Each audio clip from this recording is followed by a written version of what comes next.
Welcome to Beyond Fringe, an organic podcast discussing the topics beyond the fringe of this or any other reality.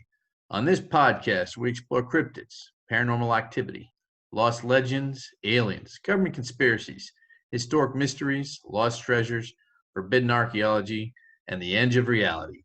I'm the Cryptid Guy, and with me, as always, is my co-host, Daniel Tiny Hurst. Together, we explore the world beyond fringe. How we doing tonight, Tiny?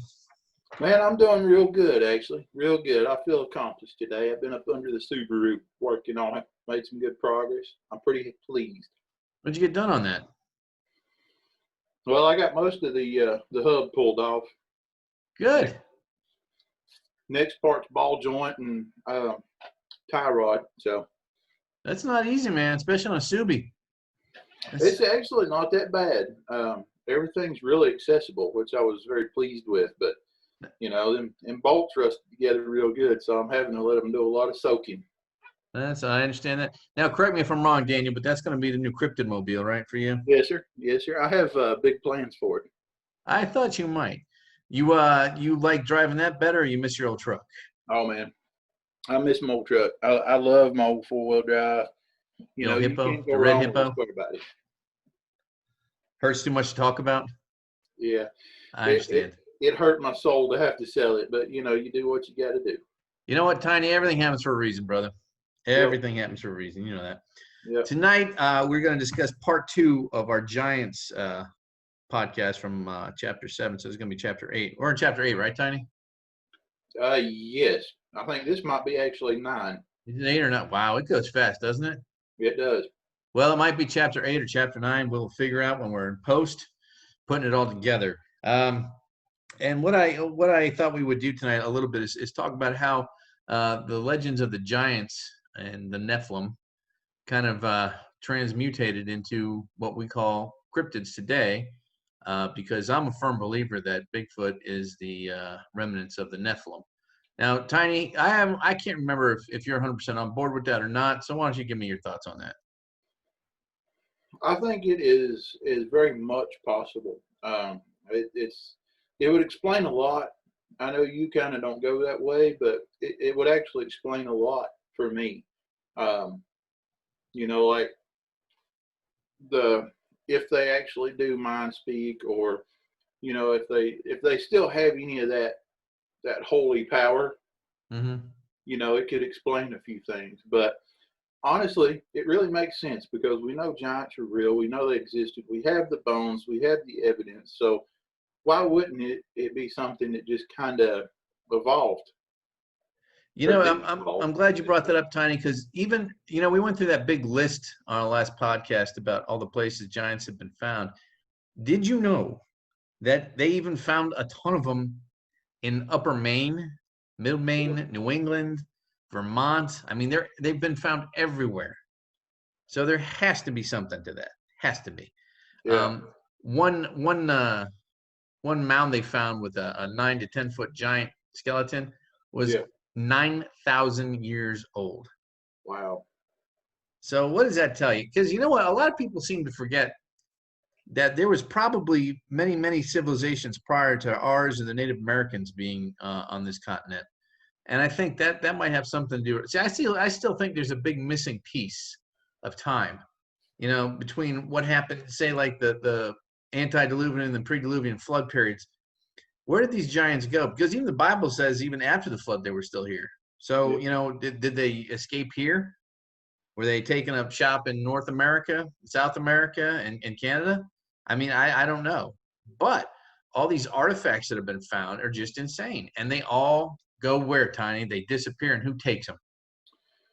That dang old Smithsonian, man. The Smithsonian. Always got their hands where they shouldn't be. I will say this.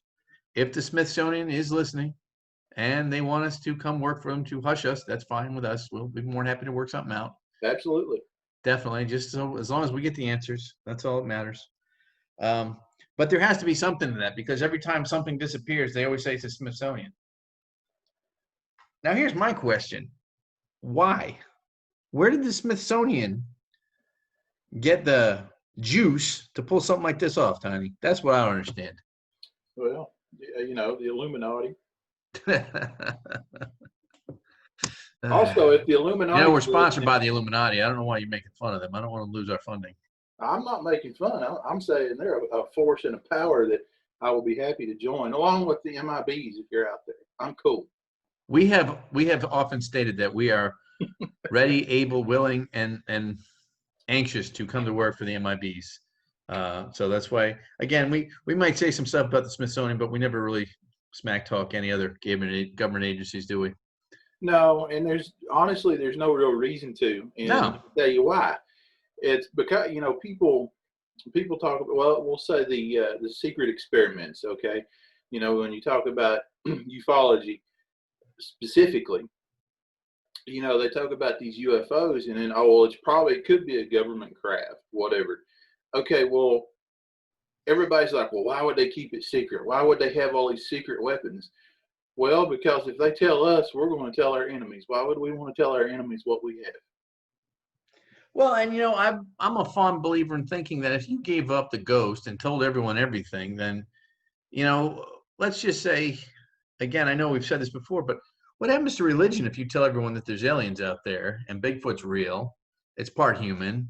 You know, again, I've said this before and I'll say it again. What if Bigfoot has a soul? Then what?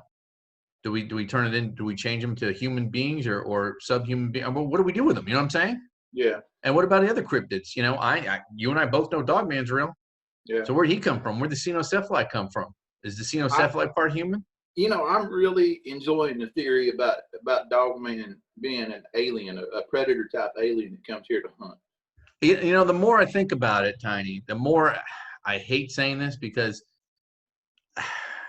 you know, being the cryptid guy, you know, it's a cryptid. But again, aliens are cryptids. There's more and more I'm starting to think more and more that is a possibility. I used to just think it was ridiculous, but now I'm thinking more and more it's a possibility. And the other thing I think is also a possibility is, you know, the arrogance for us to assume that we're the only living beings in the universe is just, we've talked about that. It's ridiculous. Absolutely. But who's to say, you know, giants weren't a scientific experience from the Sumerians or the Toltecs or the Mayans or some super advanced civilization that came here hundreds of thousands of years ago and just decided to start tampering with DNA. I mean, look at you. You're pushing 7 foot. You're a big guy. I mean, and, you know, they don't come a whole lot bigger than you, Tiny.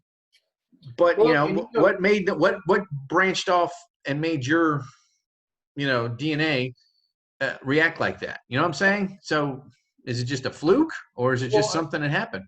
You've got to think though, you know, and I'm small compared to some guys out there, you know, Yao Ming, Shaq, you know, I can't remember the guy that's in the Guinness Book. I can't remember his name, but he was enormous. So, you know, and we actually have, just like, you know, there's dwarfism, there's giantism. So we know that that's in our DNA. So it's not, you know, even without proof, it's not far-fetched to believe the giants are real or were real. No, and I'm a firm believer that they were real. There's one theory that the true giants, the true Nephilim, which were basically immortal, are hiding in some cave in some hyperbaric chamber, you know, just waiting to be woken up to take over. You know, I know we were talking about that book by Gary Wayne earlier, or the last podcast. And like I said, huge fan. Love to have him on the show. Think he's awesome. But his whole thing is how the giants plan to use secret societies to come back, infiltrate this world, and rule it. And that they're not gone, they're not dead. They're basically in suspended animation, waiting to be, you know, woken back up to rule. If they're Nephilim and they have that, oh my God, what's the word I'm looking for, Christian? Divinity? Yeah, divinity. Thank you. If they have that divinity, then there's a good chance they're immortal. Well, that's kind of what Gary Wayne's going. You know, I think I can't remember, and it's been a while since I read that part. Again, that book is massive, and you know, it's a heck of a read, and you have to take a couple of weeks off just to absorb it. Then you probably have to read it again because it covers so much information. But if memory serves, and I'm just prefacing this because I could be wrong, if memory serves, that's where he was going with this. Is that they're pretty much immortal. They've got some of them like that first generation of Nephilim. That's what he's talking about. You know, they were compared to almost like serpents. They had slanted eyes. They had like glowing goldish skin. You know, they had a certain, I guess, air about them. They had a certain smell about them. So, I mean, who's to say, that's not the original, like that first generation isn't hanging around. And if you look at all the stuff, like Gary Wayne talks about, all the epic wars the Israelites had to fight against these giants. Tiny, I was just cruising through this thing. I mean, he listed like 31 giants that the Israelites killed that were trying to take over. I mean, we're talking just, they always want to take over the world. Now, isn't that funny? If you look at every like Bond villain, all these megalomaniacs, they all want to do the same thing. They all want to take over the world. Where did that original impulse come from, I wonder? Well, I think control is a basic human nature. I think that's in our DNA. It was bred into our DNA along with a few other things, but I think that's just a human trait, to be honest. Well, I don't know. Controlling the world. I'm happy if my dog goes to the bathroom outside. That's enough control for me. Right. I don't need to control the world. If I can control my bank account properly, I'm happy. But right. I just don't understand where this megalomania comes in, because that's what happens. All these giants, they've always tried to take over the world. They want to rule the world. Yeah, but if you're a divine being, there's going to be some arrogance and there's going to be some ego there. Well, yeah, they hate us. They hate humans because God chose us. Exactly. So, but here's my thing, and this is where I'm having the problem making my cryptid connection, Tiny. If Bigfoot's a Nephilim, is that desire to take over the world and control everything, is it gone? Is it like dormant? Have they just overcome it? Was it bred out of them, or are they so many generations past where they started that instinct is gone? What's your thoughts on that? Well, you got to think, you talk about the first generation Nephilim, and if it's been evolved or devolved in this case down to, Sasquatch, who is intelligent but still more animalistic, then you're looking at something there that just probably runs on basic instincts, food, survival, breeding, things like that. Even with the more intelligence, to have in the patty types, to have the family units, things like that, they're still more on that base instinct. So I would venture to think that desire to take over the world probably doesn't apply to them, because it doesn't matter. They don't need to take over the world to survive. So you just think that desire's just been bred out of them? It's been so many millennia that it's just gone. Yeah. Well, and you have to have that ego and that desire, and to have that, you also have to have a certain level of intelligence. Dolphins are incredibly smart, but I doubt they would care to take over the world. Well, if they could. Oh yeah, a dolphin ran the world. That would be interesting. I mean, I'm sure my Boston would take over the world if she could. Right. I think the chew bones would be everywhere. It's a really good thing dogs don't have telekinesis. We would never eat again. Oh, it's funny, and what Tiny and I both have Boston Terriers, and my wife and I we got Blanche, the cryptid wonder dog, cryptid paranormal wonder dog. I'm just giving her that moniker because I'm hoping she'll be helpful in the field. But it's amazing how fast they can take over your life. And I know people say, "Oh, you're just blah blah blah," but it's true. I mean, think about that. Think about how simple it would be just to have a dog's life, Tiny. You got very few motivations. What are that? Food and going outside. Well, the basics. Yeah. But they get bored, and time it works different for them, I believe, with the shorter lifespan. Yeah, I mean, Blanche likes to chew on the couch. I mean, so she's got that going for her. Yeah. I mean, they definitely don't live a bad life. Well, depending on who owns them, they don't live a bad life. No, let me tell you something. If I was to die and come back, I'd want to come back as my wife's dog. I'll tell you that right now. That 7 pounds, that dog's 7 pounds now, Tiny. You know how much of the bed she takes up? How much? Like 3/4. Like I'm literally sleeping on nothing. Yeah. It's ridiculous, and that's my fault. That's just me being pathetic because I love my dog. But you know how that is. Anyway, I digress. Tiny. The other thing I want to cover here is we are both David Paulides fans, right? Yes, sir. So, as you know, my brain works in a very strange way. I'm a verbal thinker. In other words, I got to speak out loud to make sure my thought process is right. I was thinking when we got off our podcast the other night after we got done recording, that correlation, I always go back to all those people disappearing in national parks, and the David Pilates books. And I've got three of them in front of me right now. I'm looking. There's Missing 411, Missing 411, Eastern United States. And Tiny, I'm embarrassed to say that, but I've got Bigfoot, Wild Men and Giants articles from 1680 and 1922. It's still wrapped in the plastic. I have not had time to read it. But here's where I'm going with this. How many people do you think disappear in the continental United States every year, Tiny? I'd guess probably a couple hundred. Tiny, I'm going to tell you a number, and this blew me away. You ready for this? Yes. And this is a lowball estimate from what I read. 600,000 people disappear in this country every year. And this is just disappearances without being found, remains? Some of them are found, and that was difficult to find because some of them are found, some of them are not. But the statistics, regardless of they're found or not, still that many people disappear a year. Now, I'm not sure how many are found because, again, that was kind of hard to find. Some people say that they find 90%. Some people say that it was 70%. But the fact is, can you imagine that many people disappearing a year? That's ridiculous. Yeah, that's insane. And another another factoid, I'm calling this one a factoid because this was actually real hard to look for. And I'm going to preface before I say anything, I'm not 100% sure this is accurate. So I want the listeners to know that I'm saying this from the get-go. But allegedly, and I'm using the word allegedly here, Tiny, 1,200 people disappear a year from national parks. Wow. National parks, Tiny. Now, you know what I think of national parks. I can see people getting lost and disappearing, things like that, but that's a large number. That's an incredibly large number. And again, this has not been correlated. It's not corroborated. This is just something I read in an article.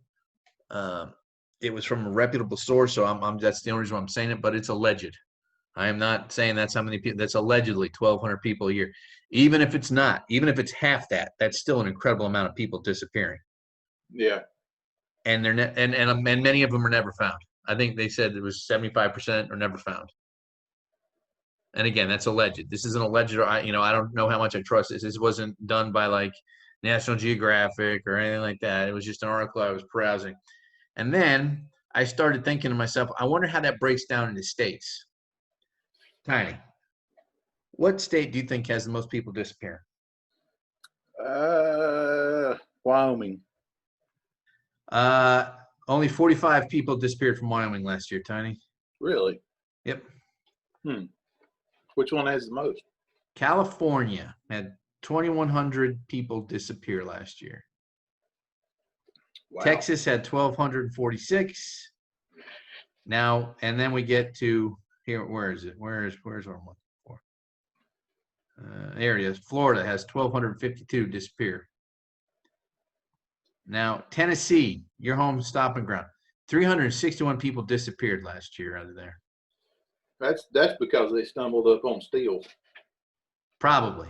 Now, here we go. This one was a little surprising for me. North Carolina, guess how many people we had disappear last year? How many? 327. Now, these are all in national parks, right? No, these are all in statewide.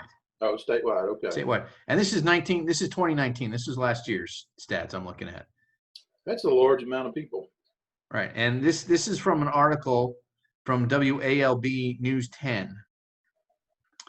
And it has to be it's got to be reputable because it's a news outlet. It's actually a TV station. And Arizona has a Missing in Arizona Day each year. Really? Alaska only, now dig this, Alaska only has 309 people disappear, but these people, this is Missing per 100,000. That's 41.8% missing out of 100, out of out of that certain region. So is there a correlated study of how many cryptid sightings in those same states? No, that's something we'd have to work on our own because a lot of people don't even want to talk about cryptids. But what surprised me, Tiny, is South Carolina's only got 184. So we're almost double South Carolina. Nebraska only has 61. Well, and here in North Carolina, and well, honestly, probably California too. You think about those.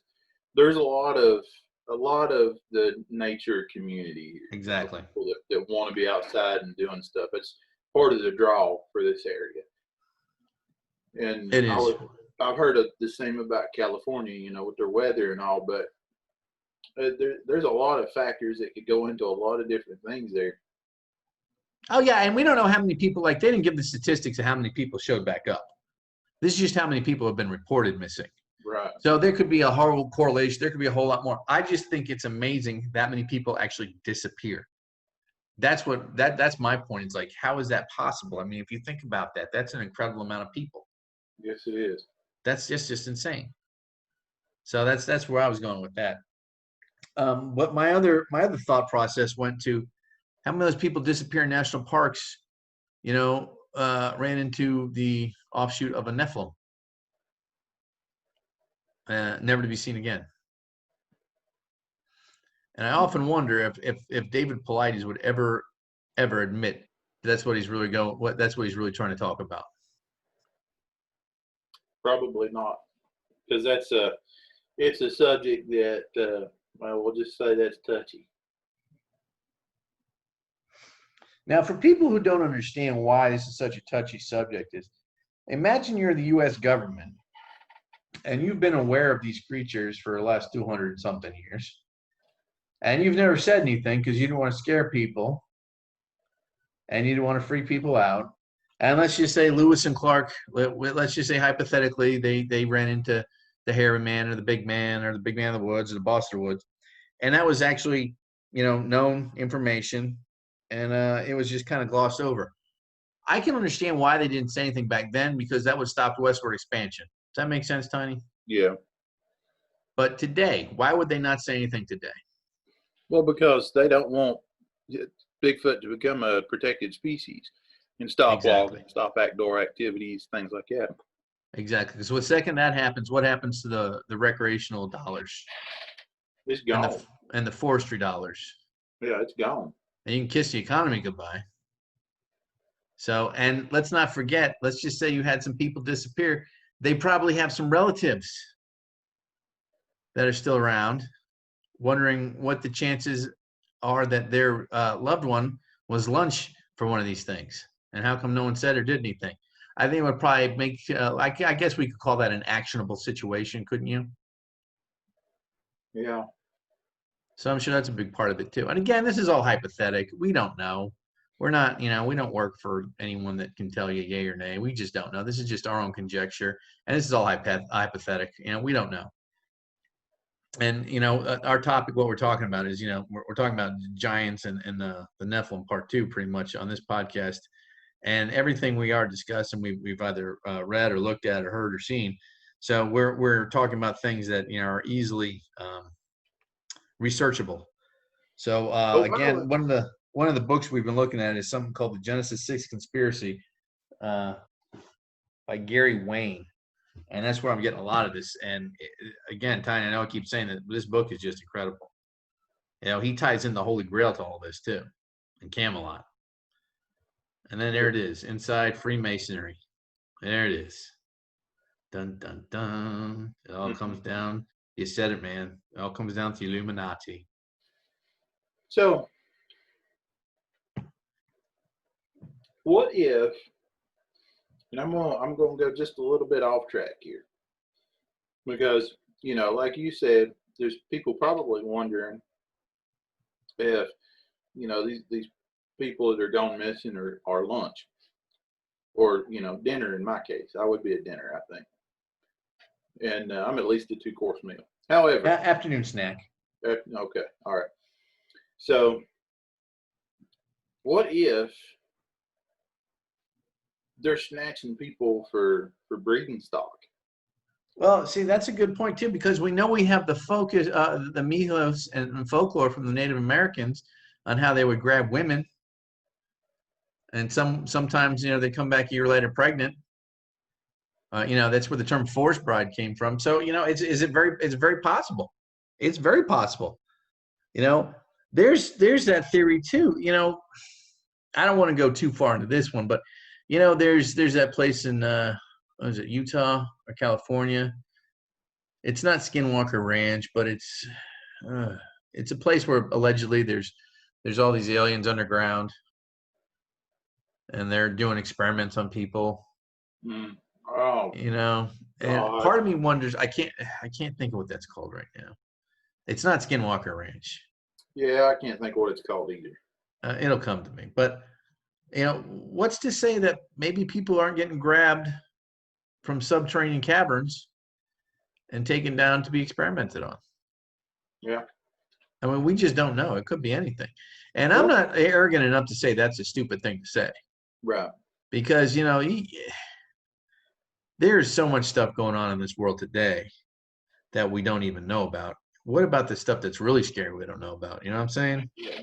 And now, they admitted that UFOs and aliens are real. Or, things like that. They finally come out and admitted it. And it all got shuffled around and never talked about. But now we've had the increase in like USO sightings. So you think about how much space is unexplored in the ocean, how deep it goes, that it's still going to take us probably years to get there. Well, I say us as the general population. Our government may have already been there. We don't know. But what if, these first, second generation Nephilim are hiding down there? Well, and then that all brings you, again, I hate tying all the conspiracies together into a simple knot, but it brings you to Antarctica. Yeah. An Operation Paperclip and, Operation High Jump, all that, with Admiral Byrd, and the things he saw.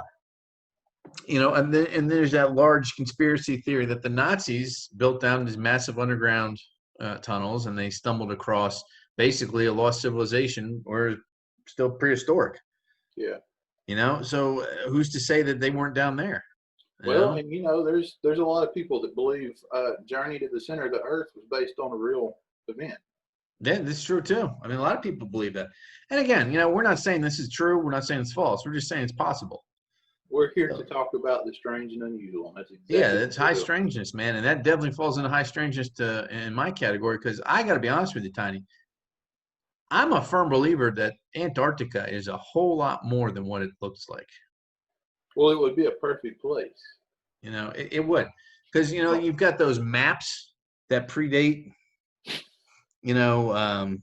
prior to the ice shelf being there, and after they scanned it with their satellite, after I guess different governments have scanned it with satellites to see through the ice, those maps are exact.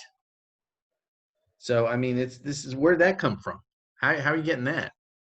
Where'd that tech come from? That tells me someone actually had to be there. So I mean, there's and we're going to do a podcast about ancient maps, because we're going to tie that in with our pal Christopher Columbus and the family he married into, but that's a different story. So we'll get into that a couple months, something like that. It's on the list podcast to do. All of these inhospitable places on the planet would be a perfect place to, if you're a Nephilim, or if you're some secret government organization or alien or anything like that. And it's hard to talk about any of this stuff without getting into conspiracy theory topics, which point to a lot of those conspiracy theories that have been around for years have come to fruition. Just saying. However, those unhospitable places would be a perfect place to hide in plain sight. Especially back then, because no one even knew it existed. And now I saw the other day that they found new structures on Mars. Were they the pyramids? No, it wasn't the pyramids. This looked like some sort of base. Really? Yeah. I didn't. I was at work when I saw it, so I didn't get to actually read the article. But I saw a couple of the comments, and they're like, "Well, why didn't our rovers send pictures of these back?" Well, okay, real easy explanation there. If they did, they're not telling us about it. Well, that's definitely that's like, all these astronauts from the original Apollo missions talking about, their run-ins with UFOs and alien beings, and that's why we never. They're saying one of the reasons why we never went back to the moon is because we were told to get the hell out of there. Yeah.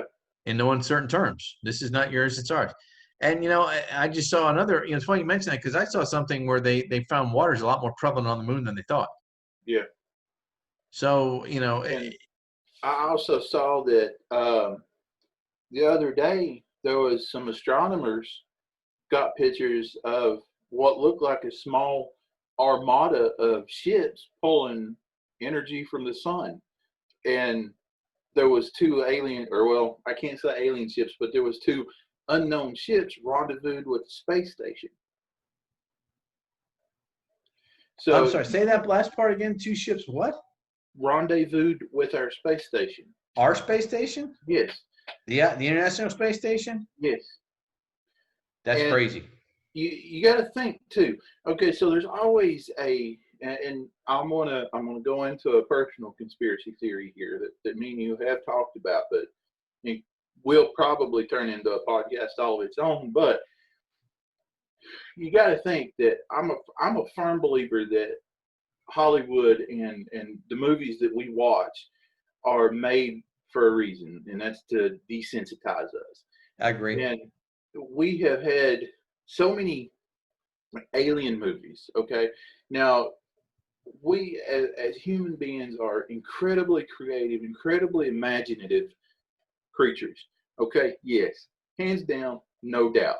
But there's a lot of this stuff, this tech that you see on TV that is beyond what we should really be imagining.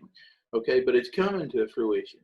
And then you have all of these other alien movies, you know, uh, District 9, Independence Day. All of these, I think they're prepping us. And then all of a sudden, they finally come out and they've admitted twice. People don't believe me, but they have admitted twice.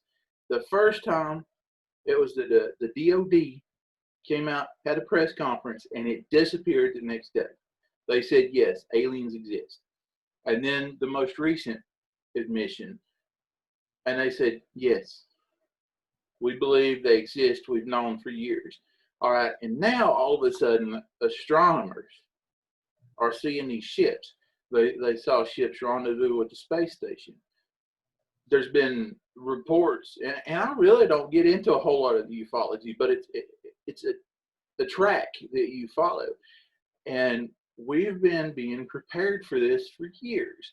And now it's starting to come to fruition. I bet within the next 10, 15 years, there will be a first, air quotes, first contact for the general public. Well, let me ask you this, Tiny. How long do you think the federal government's known about aliens, the existence of extraterrestrials, the existence of giants, the existence of Bigfoot, Dogman, probably the Anunnaki?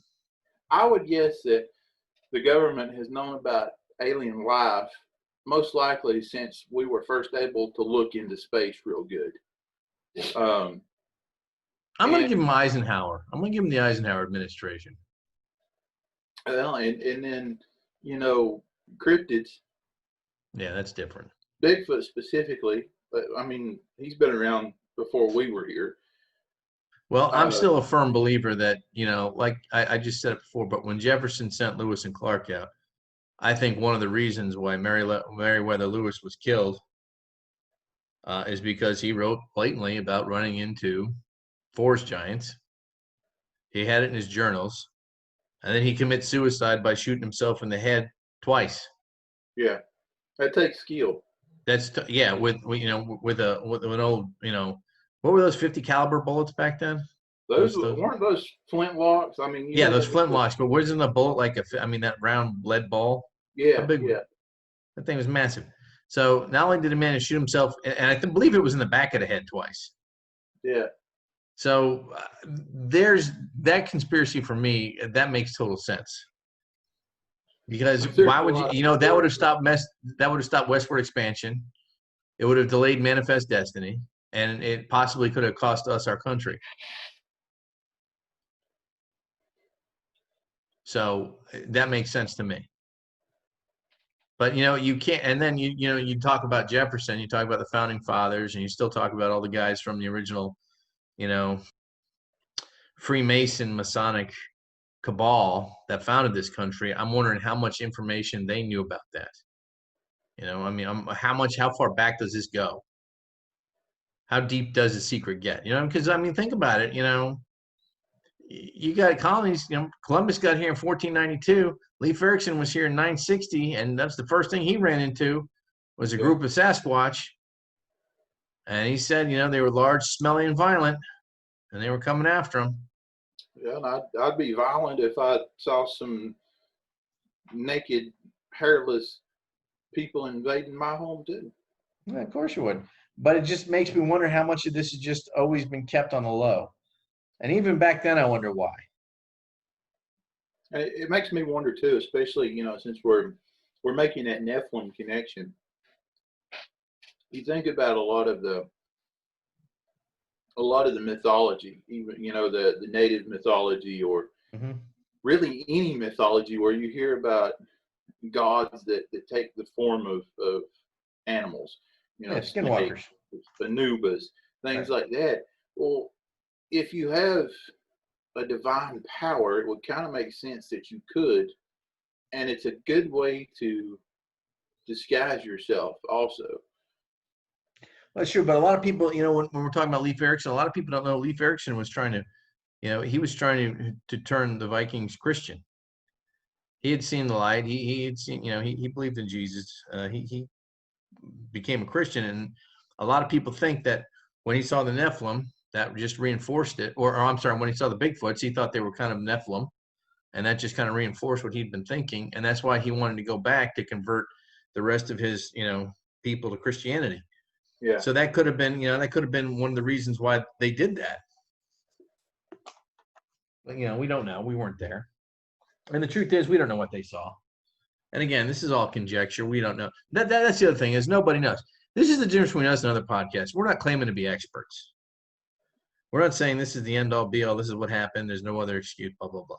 You and I both know there's 100 different things that could have happened. We just don't know. We're just kind of trying to put the pieces together. Absolutely. Some sort of puzzle. It's fun to talk about. It's fascinating, and it makes your mind work. So. Exactly. And, the other thing is this. There could be a piece of the puzzle where all this just fits and it would make sense. There's just one piece missing. And whoever figures that out, everything's going to be fine. It just makes it all work. And again, I've said this before in other podcasts, and I'll say it again. Everything is connected. I know you believe that too. And we just need to figure out how it all works together. And yeah. I think a big part of that, I think a lot of this folklore mythos, it all does stem from giants. I think giants are where it all stems from, because those were the first real legends. Those were the first folklore. Those were the first, fairy tales. If you weren't good, who was going to come get you? Right. The giants. I was looking at this. Every culture has some kind of tales about giants. So there has to be something to it. And then we have all these bones that have been discovered, all these skeletons have been discovered pretty much everywhere in the continental United States. And they've been discovered, they've been written about, and then boom, they vanish, disappear, and who takes them? I had a thought the other night after we done the first part of this podcast. And, I don't know if there's any real validity to the thought process or not. But, you think about, when you think about giants, one of the first things come to mind is obviously the dinosaurs, right? Mm-hmm. Because they were giant. So we know that during that time, the planet could support giants. So what if that missing link that we have to put everything together, that these giants existed alongside dinosaurs? Tiny, that's a good point. And I wouldn't people say, oh, they were, 65 million years apart, 165 million years. They don't know that. They don't know what went extinct and when it went extinct. I mean, I used to have faith in what was written and what was said in the scientific community. I used to. But that's before I started doing this a lot more. So it's easy to say something, but the truth of the matter is we don't know. Well, and you can still have faith in the scientific community, but the thing that people don't realize or don't want to think about or just simply don't think about, whatever the case may be, is the scientific community is every day is still learning new things. Think about it like this. This is kind of how I think about it. I was out in the yard the other day working, right? I had to dig a hole, and I dug up something that I'd forgotten about from 6 or 8 years ago that I had left laying, and it had been covered by a foot of dirt, right? Now, if a foot of dirt can cover something and cause it to be forgotten in 8 years, what could 65 million cover up? And how deep are we going to have to go to find it? Well, what most people don't realize, if you want to start talking like that, because that's a good point. 99% of all species that lived on this earth are now extinct. Think about that. All right. And they discover 15 to 18,000 new species a year. So, and a lot of that has to do with microbes and insects and things like that. But, the Billy ape, what was that in 2004, 2014, something like that? Okay, yeah. All right. That's not that long ago on the historic aspect of things. So, you don't know. And that's what kills me about people in science. They don't want to, they're not willing to take that leap of faith. They're saying it's possible. It's either black and white with a lot of them, and that's not the issue. There's a lot of shades of gray in there because you don't know. And that's what, when, you talk about cryptozoology with like a scientist, or you talk about giants. Oh, hey, let's just say, okay, do you believe in giants? And you're talking to a physicist. They're going to laugh at you and think you're silly. Well, what's to say? It's in the biblical text. So what's to say why can't it be real? Well, and there's no scientific proof. There's no scientific proof. Yeah, there is. There's lots of it. It's been taken. I don't know why. That's what I don't understand. Why can't they just admit there was giants? Because even if you have a bunch of people that are very religious, they're going to say, okay, that's fine because the Bible says it anyway. So that just reinforces the Bible. And if you have people that are religious and you still say, okay, we had giants, people are going to say, okay, that's cool. We probably, there was probably another species of humanity that just, it was their time to be extinct, and that's what happened to them. Again, but how hard is that to just say it's possible? Anything's possible. And I don't know if that's just because we work in the realm of the cryptozoology and the paranormal and in times the supernatural. And that's what we're used to, because sometimes, logic doesn't dictate the answer. Sometimes you have to go on faith, and sometimes gut feeling. And I think that's where people like us, other cryptozoologists, other paranormal investigators, or supernatural investigators, we all have that why not? It's possible mentality. And I think that's what makes us a little bit different than regular scientists. Well, and we look for the impossible. Exactly. And really, if you think about it, a lot of the impossible is not impossible, it's improbable. And there's a difference. Improbable is not impossible, it's just probably not capable, But when you talk about cryptids, for instance, nature finds a way. I agree. Just that. I agree. It's like, when people say something like, I've had people ask me, well, do you believe in the lizard man? Yeah, I do. Why? Well, why wouldn't I? Because it's, that's impossible. But who says that's impossible?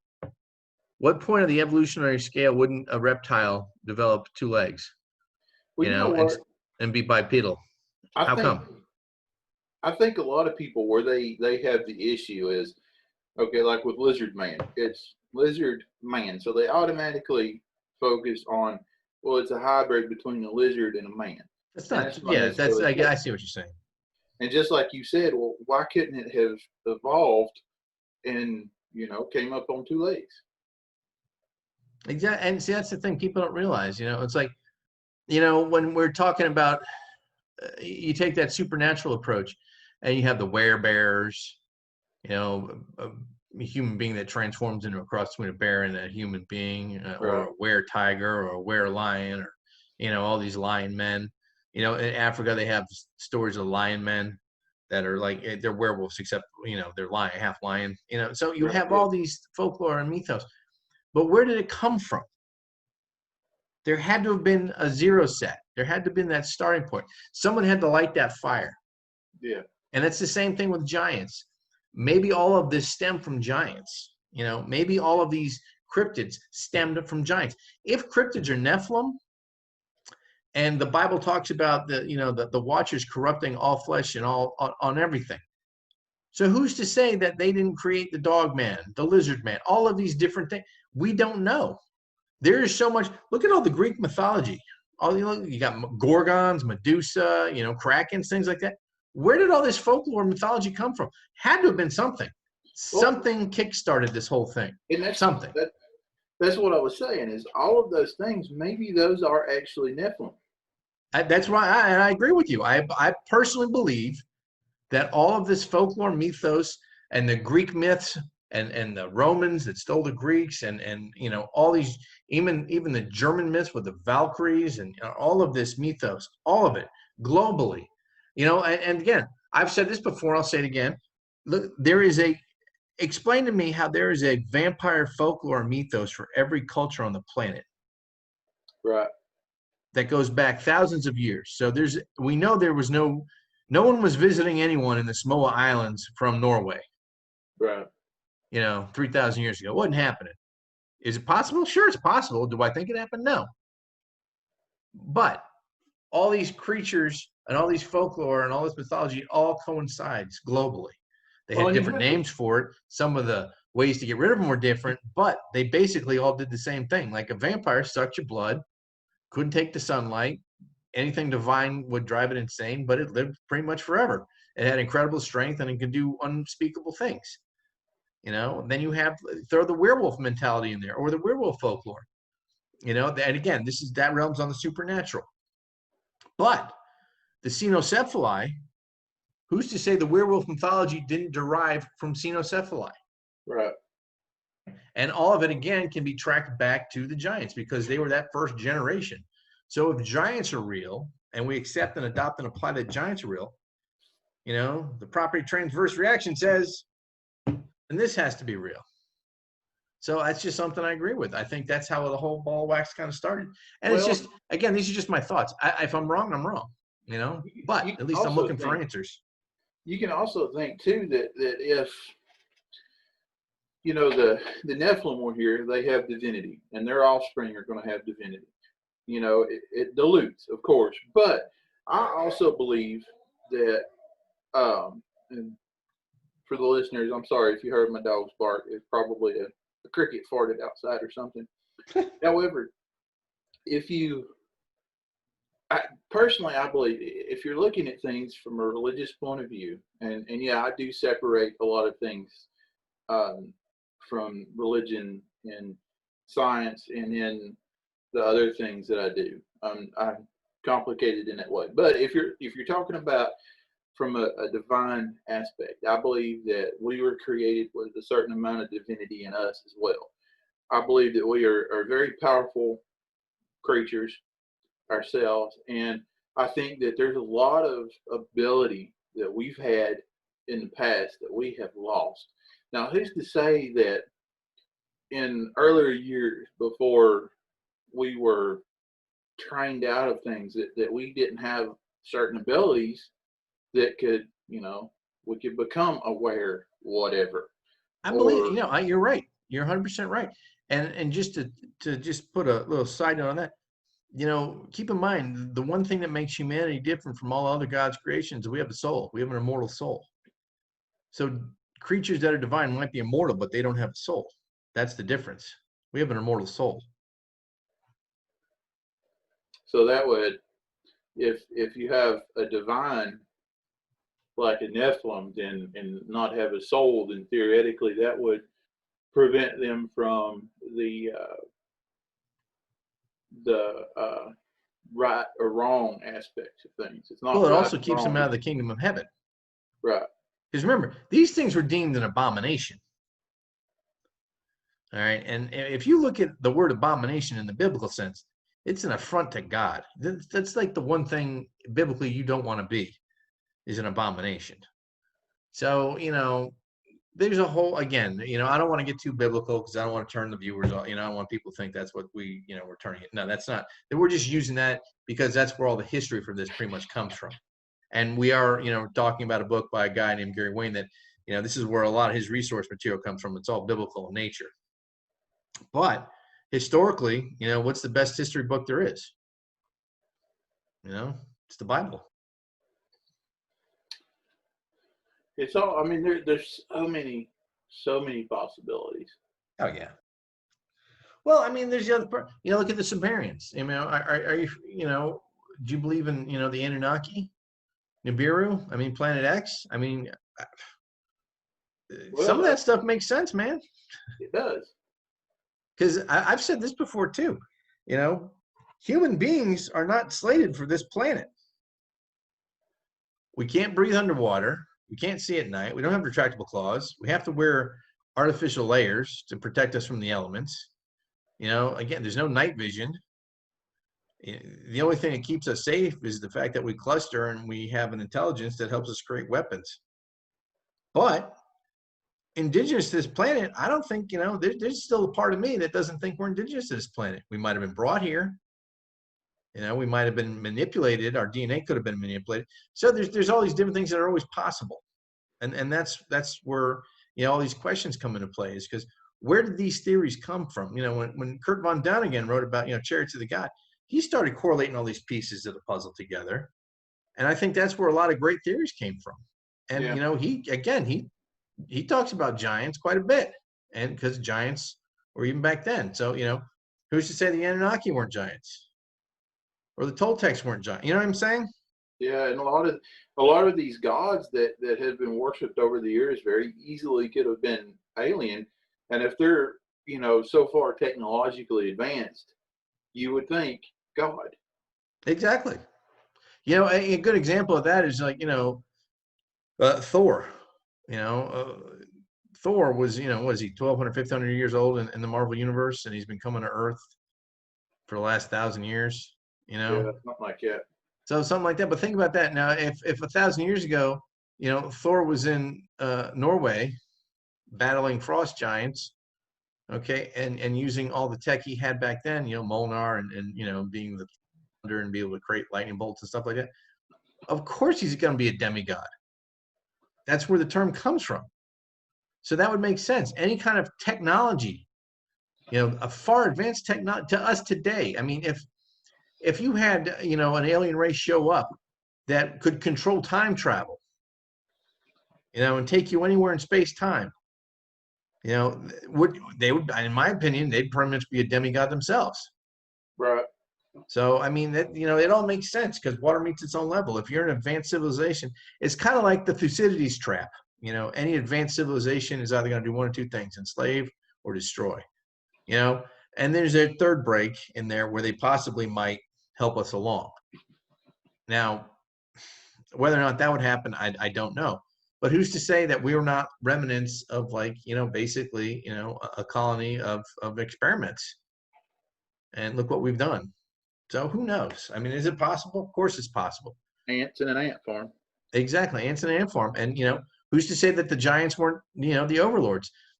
We know biblically that the Israelites fought and killed many, many giants that were kings of their own nations, quote unquote, that were just hell-bound to take over everything, slash and burn everything until it was all theirs. And that's where that divine comes in, because I personally think that hatred for humanity is instilled in them from the Watchers, which were the first, generation from the daughters of Cain and the fallen angels. I think that's where that divinity, that hatred of divinity comes in. Yeah. I think that's where that whole desire to take everything in. But that also complicates my belief that Bigfoot is also a Nephilim, because I don't think that would completely breed out. And I start to wonder if maybe he wasn't, again, bred for a specific purpose. And then, over the millennia, crossed the land bridge and came in here. And, then we had the North American wood ape. I just don't know. And it's just so many questions I could There's ask. a lot of alien abductees that claim to see Bigfoot when they're abducted. Well, there was that one story we heard from that mutual friend of ours where the woman, I'll just paint over this with a wide brush, but she had been basically living on a farm with a family of Bigfoot for since the 70s. Yeah. And, she could communicate with them, that she knew all of them by their names, she knew how to talk to them. And when the men were, I guess, 18 years of age, they had to disappear for a year to go see the star people. Now, again, this is one of those stories, take it or leave it. It's one of those things. It's just a story. It's something we've heard. We don't have any proof. But that woman was so adamant about that it makes me think that for some reason, I think she honestly believed it. And I think the person telling the story to us honestly believed it. So who knows? There's just so many possibilities. That's why I would like to get Gary Wayne here to explain it all to us. What are your thoughts on that? Well, and you talking about your theory getting a little complicated there. I said earlier that I'm really enjoying the theory that Dogman is alien, kind of predator-like aliens come here to hunt. But, the story that we heard about, what's his name, Champ or something? Stripes. That kind of complicates that thought process. Well, yeah, because, but then again, let's just say, they are an alien species that mated with, or genetically did something to, like, say, timber wolves. And they had an offshoot, and that's what we call, Dogman. And maybe they're the alpha type Dogman we hear so much about. That would make sense, Tiny. Think about it. That's why we'd have the alpha, the beta, and the Charlie type. Maybe they're the alpha, the beta, and the Charlies are what they genetically created here. No, that's true. We don't know. And, to have so many, I was listening to an older podcast. And the one thing about us, if we don't have permission to use someone's name, we're not going to use their name. So if you want to fill in the blank, feel free. We're not going to sell anyone under the bus or criticize anyone, because what I'm about to say, I kind of believe. And it kind of ticked me off. I heard this interview where this guy was on the radio and he's interviewing someone. And they're talking to him, they're agreeing with him, blah, blah, blah. And all of a sudden, he mentions the fact that, it's possible Dogman could be an alien, and then they start making fun of him. Right. And it kind of ticked me off and be like, well, who are you guys to make fun of this guy? How do you know he's not 100% dead on right? We don't know. So for you to actually sit there and, and make fun of him or laugh at him or, mock him, it's kind of rude, because he might be 100% right. And then who looks like the schmuck? So, and then there's some other stuff that happened. It was a good interview, but, he just took it to the level where most people would be like, oh God, all right, here it is. Here comes the lunatic. You know what I'm saying? Right. And I think that happens a lot. Yeah, absolutely. And that's a lot of the reason people don't want to come forward with their experiences. Yeah, because, and that's the problem. Because the mockery, getting made fun of, oh, hey, this guy's crazy, blah, blah, blah. That's the worst thing you can do is call someone crazy, because once that, stigma sticks in, it's hard to shake it. Yeah. And I know you and I both know what that's like. Yeah.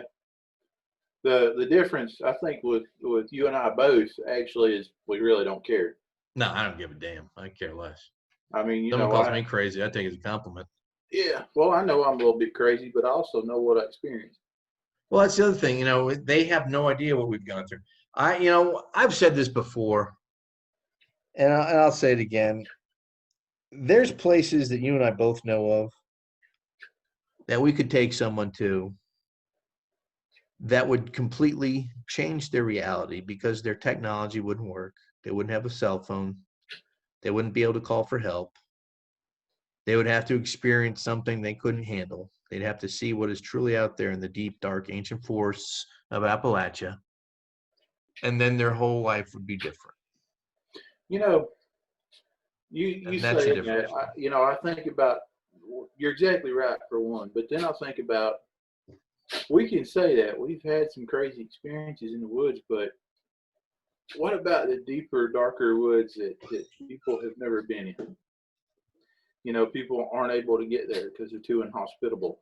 The Amazon, I know a lot of that's been explored, but not all of it. And it hadn't been too long ago they discovered a brand new tribe of people. Yeah, did you hear about that? Oh God, what was he? Forgive me, but Tiny, my brain's awash right now. He was a missionary. It wasn't that long ago, and he was killed because he went on an island to bring Christianity to a tribe that had just been found not too long ago. I wonder if it's the same tribe we're talking about. Probably. And they killed him. Yeah. So yeah, I mean, and this is 2019 that happened. So who's to say? You never know. The Earth's a big place.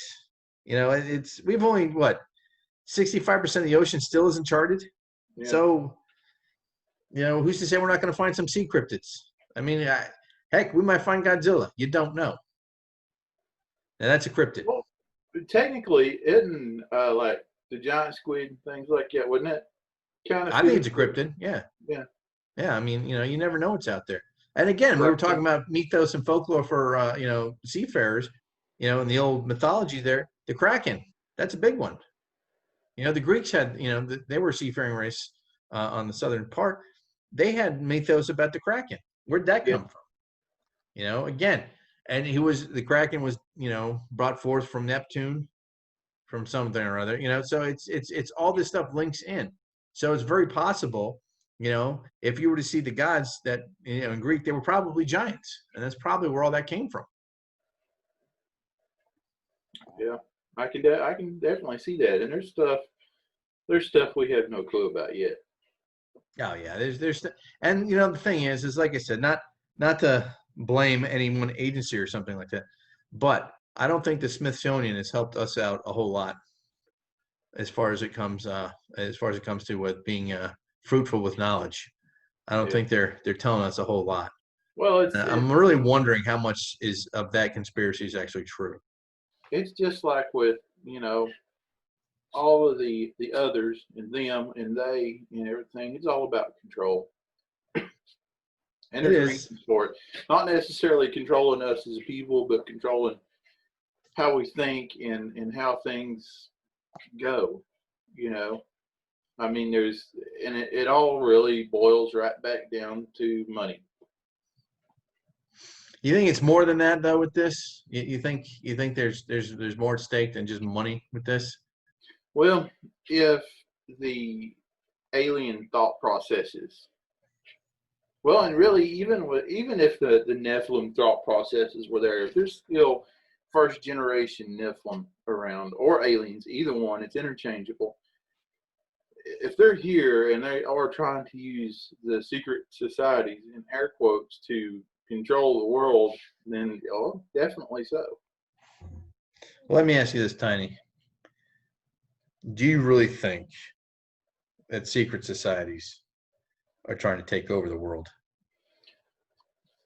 I don't know that they're necessarily trying to take over the world, but I do wholeheartedly believe that a lot of them exist.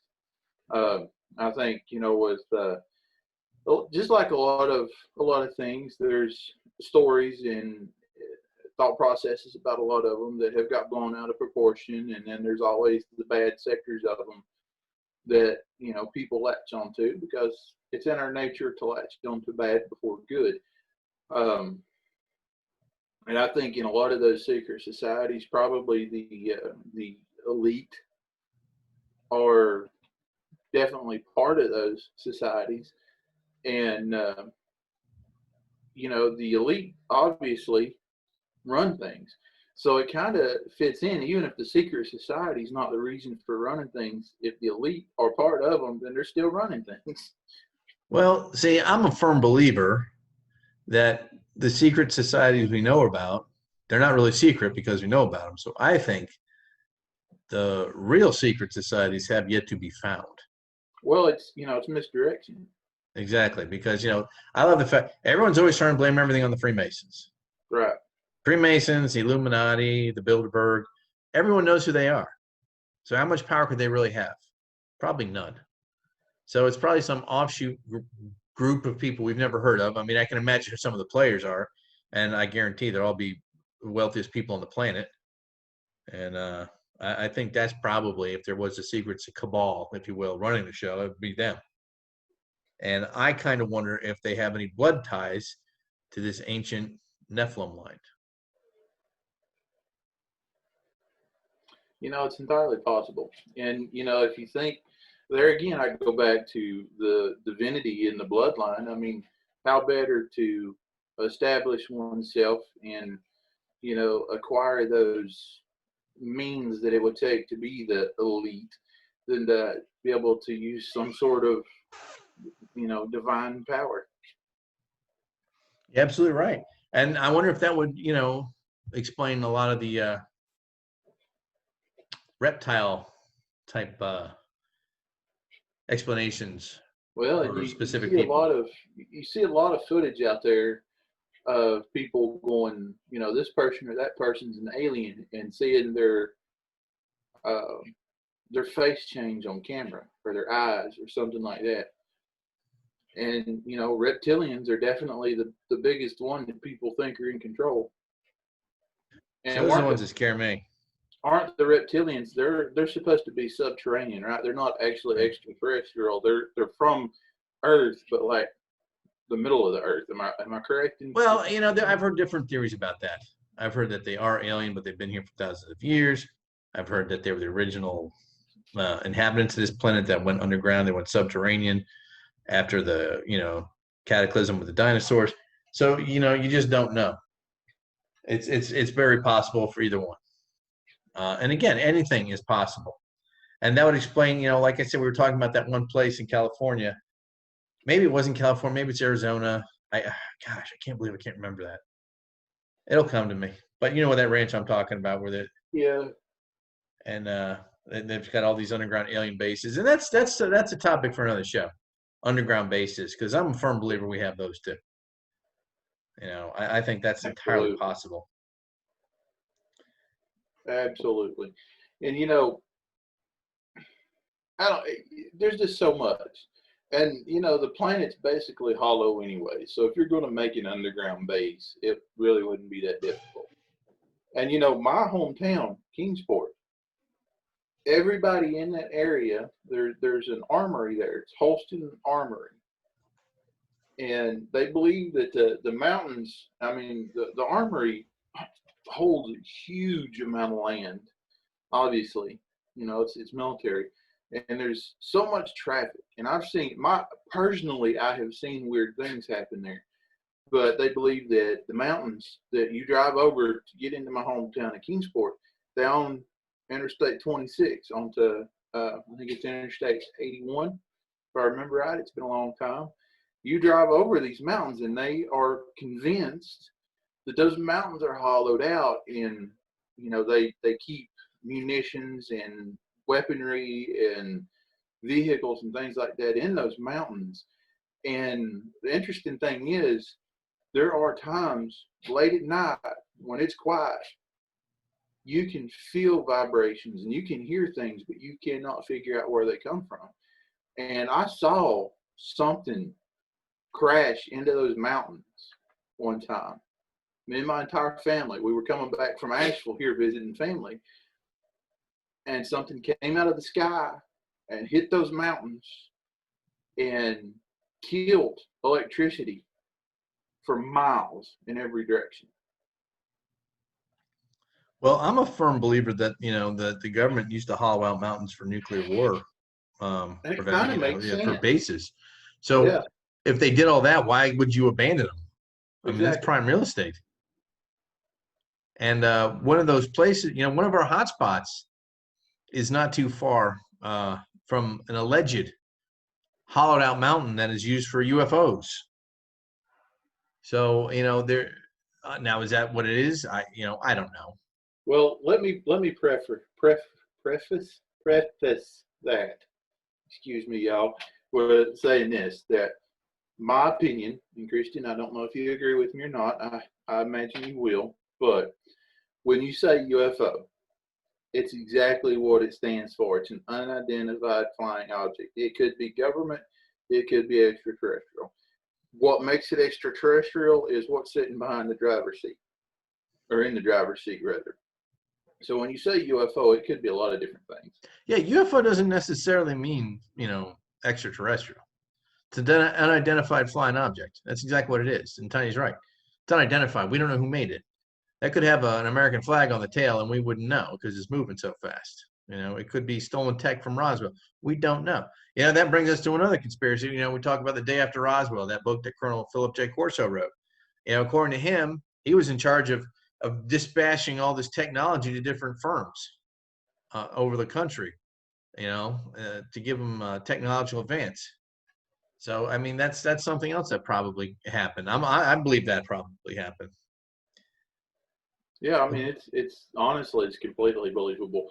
And then, well, let me ask you this, and I'll backstep to something I said earlier about the movies. When did UFO and alien movies start coming out?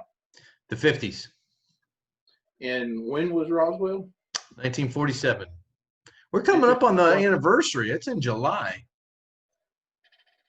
So we're coming up on the anniversary of Roswell. It's kind of interesting, isn't it? Oh, yeah. Well, here's another interesting fact, and then we're going to have to tie this all up, Tiny. But, we went from a propeller-driven airplane, and I think the highest speed it was doing was 435 knots. It was I think it was a Navy Hellcat. I could be wrong on that, so just keep, But after Roswell, like 2 years after that, Chuck Yeager was breaking, Mach 1 in a completely different looking vessel. Right. So something had to have happened. Now, if that was all, tech from Operation Paperclip and, Warner von Braun and all his buddies, possible, don't know. It would not be out of the realm of possibility. However, I think we can all agree that all of this that we've discussed today still stems from the fact that the Watchers bred with the daughters of Cain, and that's how we got the giants, and that's how all this folklore and mythos came about.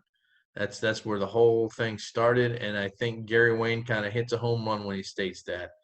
Do you agree with that? Yeah, I think I do. It's a tough one to choke down because there's a lot of stuff you have to accept with that. But to me, it makes the most sense. Well, my friends, I'm sorry, what time? It really does. It makes sense if you think about it. But in the same respect, it kind of makes your mind hurt.